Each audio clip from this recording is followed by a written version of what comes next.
From the caves and jungles of Hindustan, the classic narrative by Madame Blavatsky, A City of the Dead. What would be your choice if you had to choose between being blind and being deaf? 9 people out of 10 answer this question by positively preferring deafness to blindness.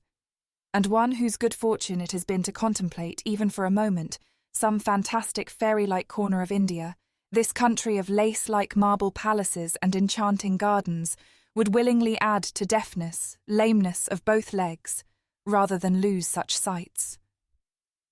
We are told that Saadi, the great poet, bitterly complained of his friends looking tired and indifferent while he praised the beauty and charm of his lady-love. "If the happiness of contemplating her wonderful beauty," remonstrated he, "was yours, as it is mine, you could not fail to understand my verses, which, alas, describe in such meagre and inadequate terms the rapturous feelings experienced by everyone who sees her even from a distance. I fully sympathize with the enamoured poet, but cannot condemn his friends who never saw his lady-love, and that is why I tremble lest my constant rhapsodies on India should bore my readers as much as Saadi bored his friends. But what, I pray you, is the poor narrator to do when new, undreamed-of charms are daily discovered in the lady-love in question? Her darkest aspects, abject and immoral as they are, and sometimes of such a nature as to excite your horror, even these aspects are full of some wild poetry, of originality, which cannot be met with in any other country. It is not unusual for a European novice to shudder with disgust at some features of local everyday life, but at the same time these very sights attract and fascinate the attention like a horrible nightmare. We had plenty of these experiences whilst our école buissonnière lasted. We spent these days far from railways and from any other vestige of civilization. Happily so, because European civilization does not suit India any better than a fashionable bonnet would suit a half-naked Peruvian maiden, a true daughter of sun, of Cortez's time. All the day long we wandered across rivers and jungles, passing villages and ruins of ancient fortresses, over local board roads between Nasik and Jabalpur, travelling with the aid of bullock cars, elephants, horses, and very often being carried in palks. At nightfall we put up our tents and slept anywhere. These days offered us an opportunity of seeing that man decidedly can surmount trying and even dangerous conditions of climate, though perhaps in a passive way, by mere force of habit.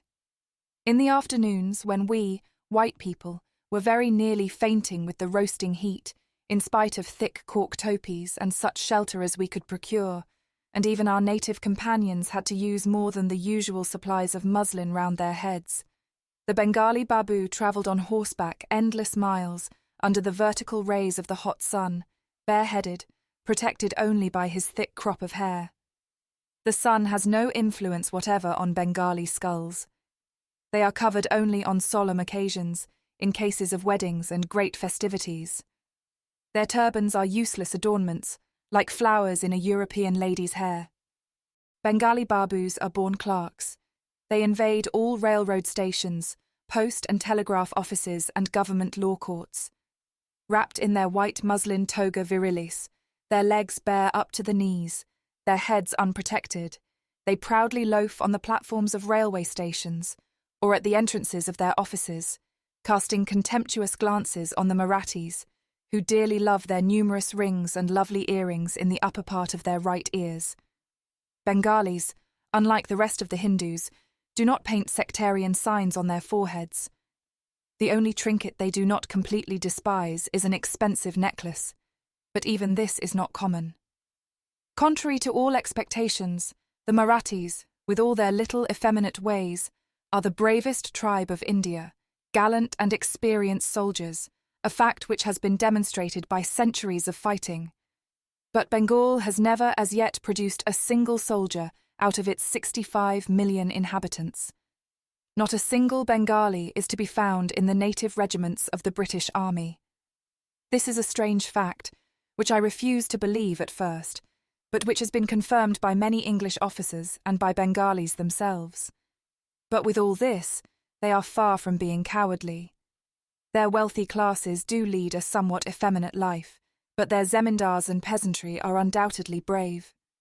Disarmed by their present government, the Bengali peasants go out to meet the tiger, which in their country is more ferocious than elsewhere, armed only with a club, as composedly as they used to go with rifles and swords.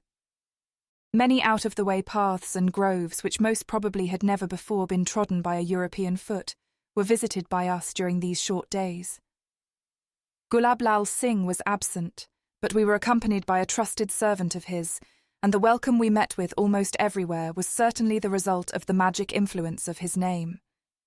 If the wretched naked peasants shrank from us and shut their doors at our approach, the Brahmins were as obliging as could be desired. The sights around Khandesh, on the way to Thalna and Mahau, are very picturesque, but the effect is not entirely due to nature's beauty. Art has a good deal to do with it, especially in Mussulman cemeteries.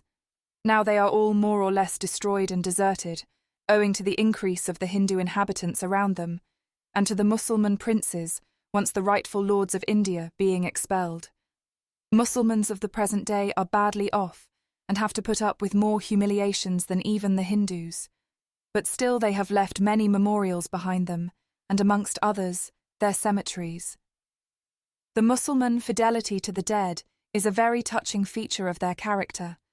Their devotion to those that are gone is always more demonstrative than their affection for the living members of their families, and almost entirely concentrates itself on their last abodes.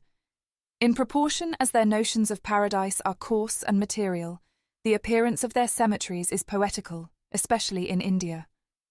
One may pleasantly spend whole hours in these shady, delightful gardens, amongst their white monuments crowned with turbans, covered with roses and jessamine, and sheltered with rows of cypresses. We often stopped in such places to sleep and dine. A cemetery near Thalna is especially attractive. Out of several mausoleums in a good state of preservation, the most magnificent is the monument of the family of Kiladar, who was hanged on the city tower by the order of General Hislop in 1818. 4 other mausoleums attracted our attention, and we learned that one of them is celebrated throughout India.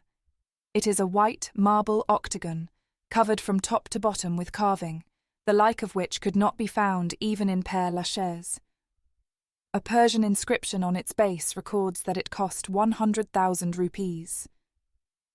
By day, bathed in the hot rays of the sun, its tall minaret-like outline looks like a block of ice against the blue sky.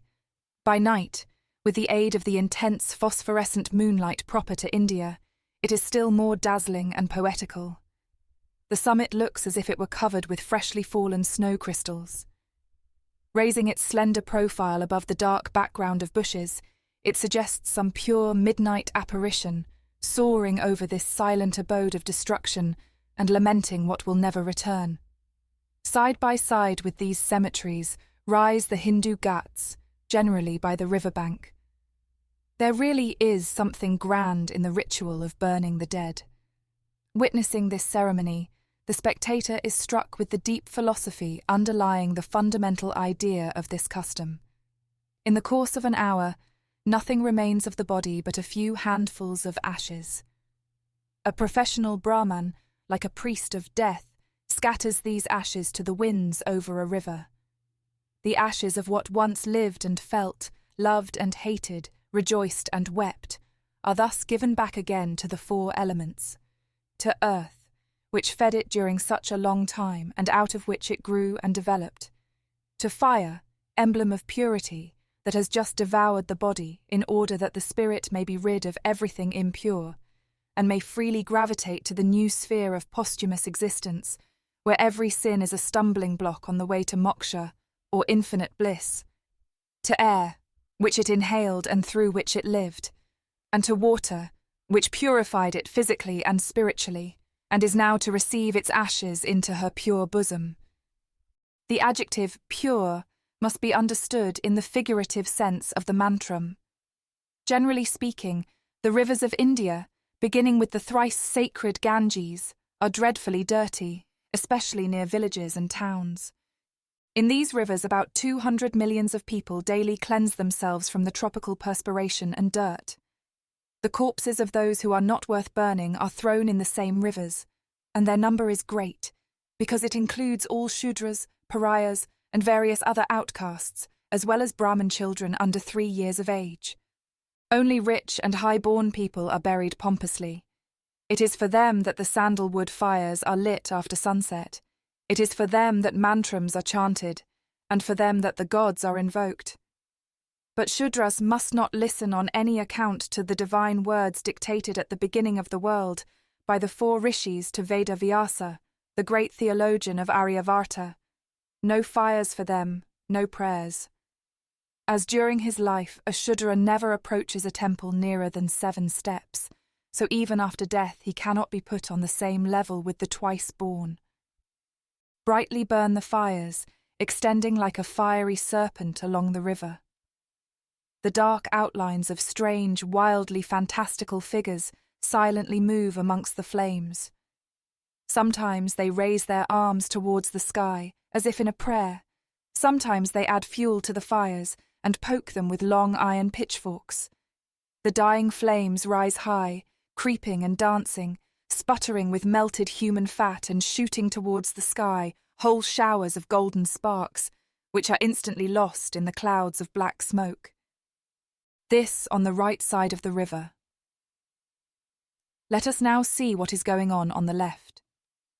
In the early hours of the morning, when the red fires, the black clouds of miasmas, and the thin figures of the fakirs grow dim and vanish little by little, when the smell of burned flesh is blown away by the fresh wind which rises at the approach of the dawn, when, in a word, the right side of the river with its gotas plunges into stillness and silence, to be reawakened when the evening comes, processions of a different kind appear on the left bank.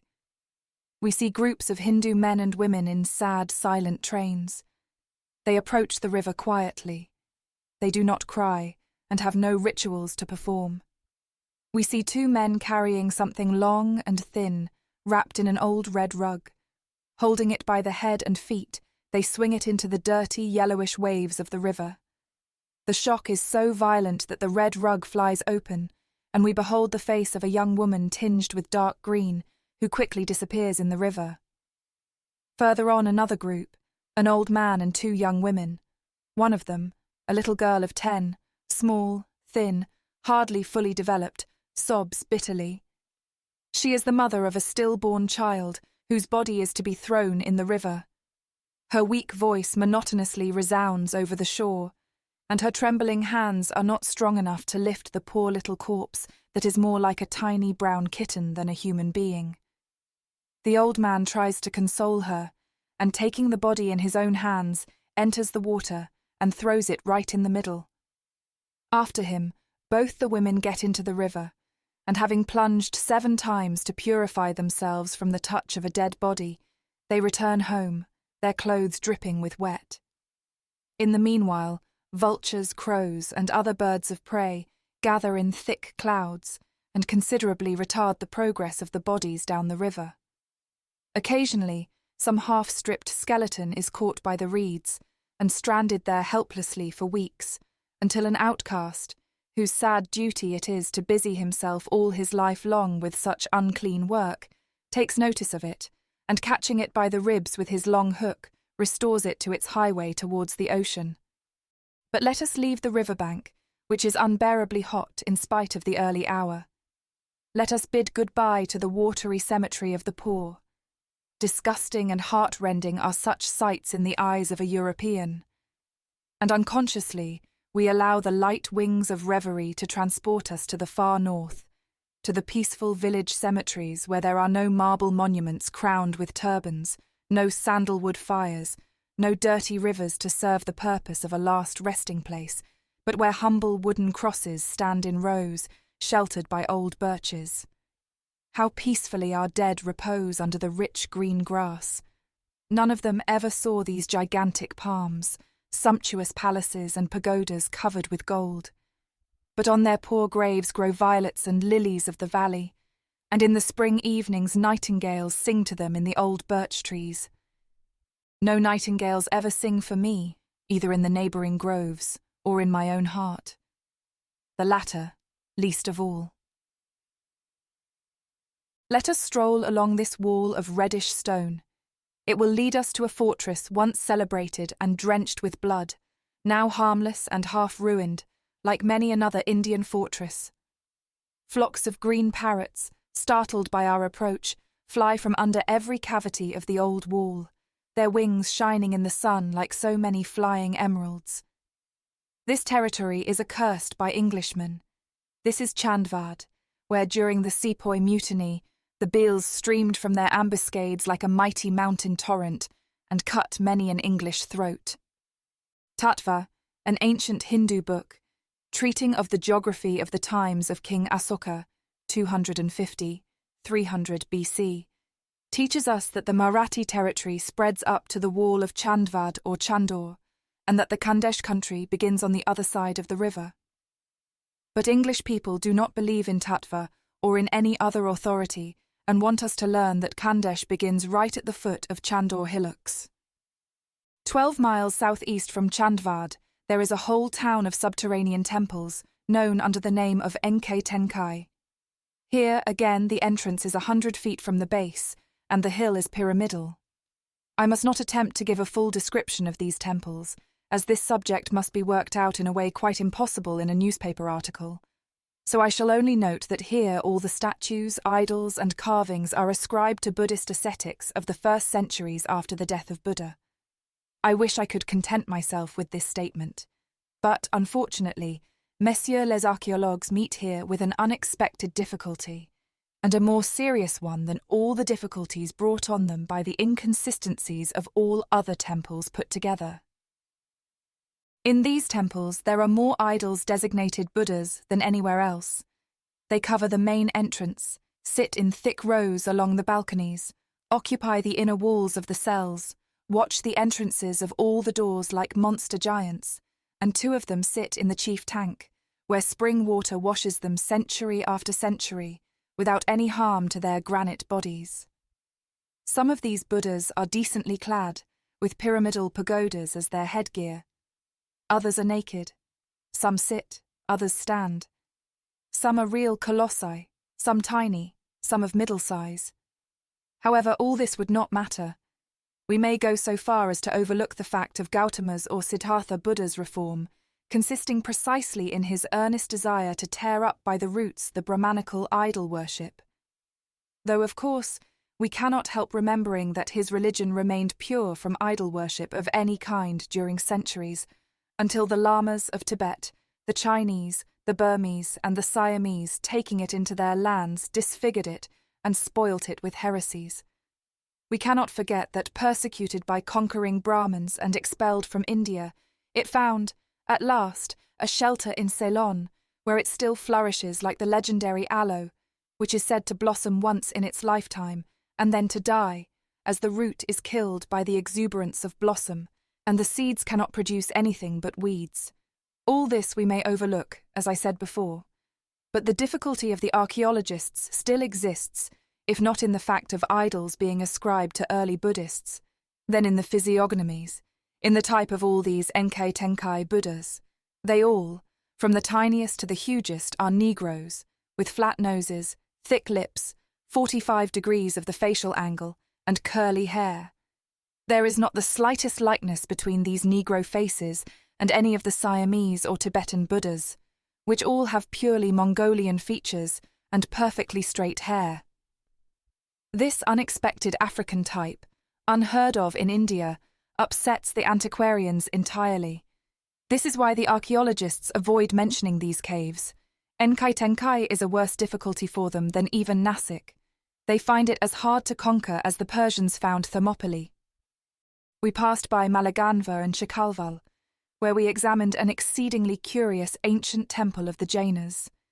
No cement was used in the building of its outer walls. They consist entirely of square stones, which are so well wrought and so closely joined that the blade of the thinnest knife cannot be pushed between 2 of them. The interior of the temple is richly decorated. On our way back we did not stop in Tholna, but went straight on to Gara. There we had to hire elephants again to visit the splendid ruins of Mandu, once a strongly fortified town, about 20 miles due northeast of this place. This time we got there speedily and safely. I mention this place because some time later I witnessed in its vicinity a most curious sight, offered by the branch of the numerous Indian rites, which is generally called devil worship. Mandu is situated on the ridge of the Vindhya Mountains, about 2,000 feet above the surface of the sea. According to Malcolm's statement, this town was built in AD 313, and for a long time was the capital of the Hindu Rajas of Dara. The historian Ferishta points to Mandu as the residence of Dilavan Khan Ghuri, the first king of Malwa, who flourished in 1387 to 1405. In 1526 the town was taken by Bahadur Shah, king of Gujarat, but in 1570 Akbar won this town back, and a marble slab over the town gate still bears his name and the date of his visit. On entering this vast city in its present state of solitude, the natives call it the Dead Town, we all experienced a peculiar feeling, not unlike the sensation of a man who enters Pompeii for the first time. Everything shows that Mandu was once one of the wealthiest towns of India. The town wall is 37 miles long. Streets ran whole miles. On their sides stand ruined palaces, and marble pillars lie on the ground. Black excavations of the subterranean halls, in the coolness of which rich ladies spent the hottest hours of the day, peer from under dilapidated granite walls. Further on are broken stairs, dry tanks, waterless fountains, endless empty yards, marble platforms, and disfigured arches of majestic porches.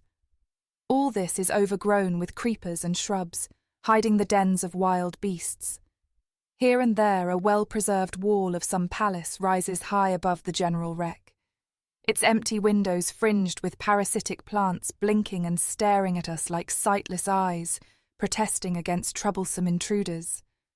And still further, in the very centre of the ruins, the heart of the dead town sends forth a whole crop of broken cypresses, an untrimmed grove on the place where heaved once so many breasts and clamoured so many passions. In 1570, this town was called Shadiabad, the abode of happiness. The Franciscan missionaries, Adolf Acquaviva, Antario de Monterotti, and others, who came here in that very year as an embassy from Goa to seek various privileges from the Mughal government, described it over and over again. At this epoch, it was one of the greatest cities of the world, whose magnificent streets and luxurious ways used to astonish the most pompous courts of India. It seems almost incredible that in such a short period, nothing should remain of this town but the heaps of rubbish, amongst which we could hardly find room enough for our tent. At last we decided to pitch it in the only building which remained in a tolerable state of preservation, in Yami Masjid, the cathedral mosque, on a granite platform about 25 steps higher than the square. The stairs, constructed of pure marble like the greater part of the town buildings, are broad and almost untouched by time, but the roof has entirely disappeared, and so we were obliged to put up with the stars for a canopy. All round this building runs a low gallery supported by several rows of thick pillars.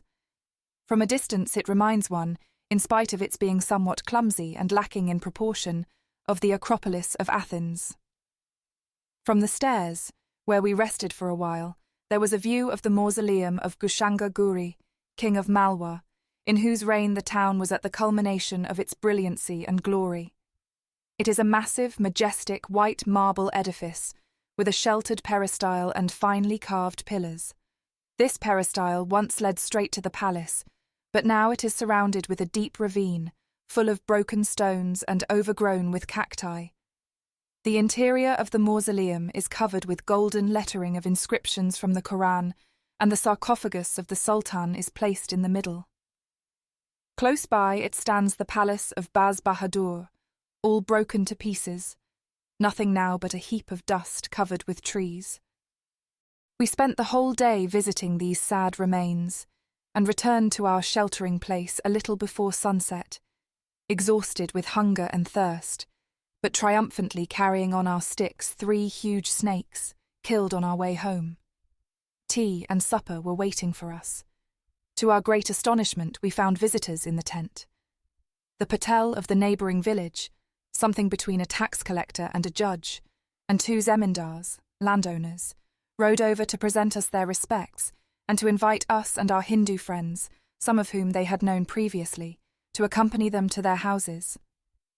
On hearing that we intended to spend the night in the dead town, they grew awfully indignant. They assured us it was highly dangerous and utterly impossible. 2 hours later, hyenas, tigers, and other beasts of prey were sure to come out from under every bush and every ruined wall, without mentioning thousands of jackals and wild cats. Our elephants would not stay, and if they did stay, no doubt they would be devoured.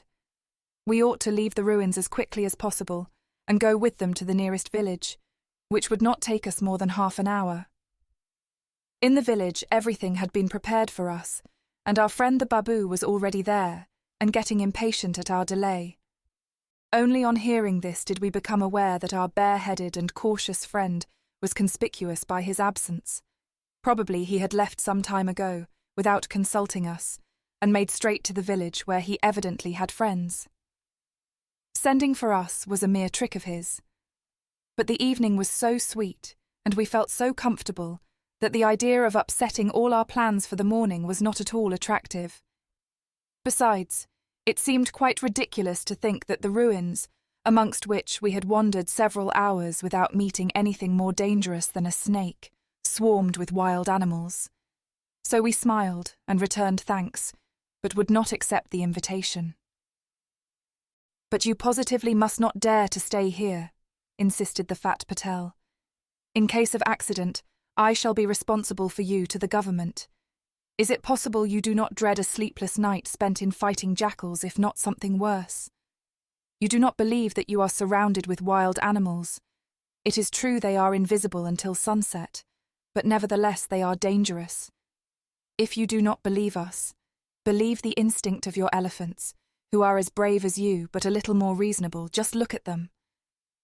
We looked.